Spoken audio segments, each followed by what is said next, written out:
ఆస్ట్రేలియాతో October 19 నుంచి ఆరంభమయ్యే 3 వన్డేల సిరీస్తో రోహిత్ శర్మ, విరాట్ కోహ్లీలు తిరిగి టీమిండియాలోకి ఎంట్రీ ఇవ్వనున్నారు. వీరిద్దరూ కూడా ఈ ఏడాది మార్చిలో జరిగిన ఛాంపియన్స్ ట్రోఫీలో భారత్ తరపున ఆడారు. అనంతరం మళ్లీ భారత్ తరపున ఆడలేదు. ఈ క్రమంలో వీరిద్దరూ తిరిగి టీమిండియా జెర్సీ వేసుకోనుండటంతో అభిమానుల్లో ఆసక్తి పెరిగింది.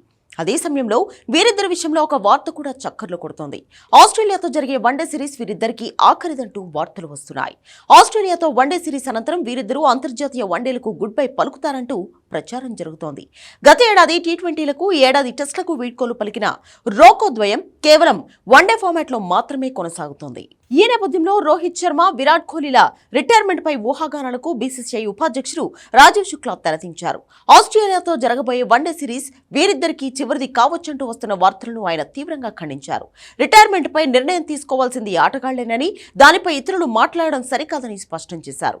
2027 ప్రపంచ కప్ నాటికి రోహిత్ కు 40, కోహ్లీకి 39 ఏళ్లు వస్తాయి. మరోవైపు గిల్ కెప్టెన్ గా రాణించడం, అభిషేక్ శర్మ, తిలక్ వర్మ వంటి యువ ఆటగాళ్లు సత్తా చాటుతుండటంతో సీనియర్ల భవిష్యత్తుపై చర్చ మొదలైంది. రోహిత్ శర్మ 273 వన్డేల్లో 32 సెంచరీలు, 58 హాఫ్ సెంచరీలతో 11,168 పరుగులు సాధించాడు. విరాట్ కోహ్లీ ఇప్పటివరకు 302 వన్డేల్లో 14,181 పరుగులు సాధించి 51 సెంచరీలు, 74 హాఫ్ సెంచరీలు నమోదు చేశాడు. కాగా 2027 వన్డే ప్రపంచ కప్ ఆడాలని లక్ష్యంగా పెట్టుకున్న వీరిద్దరికీ ఆసీస్ టూర్ కీలకం కానుంది.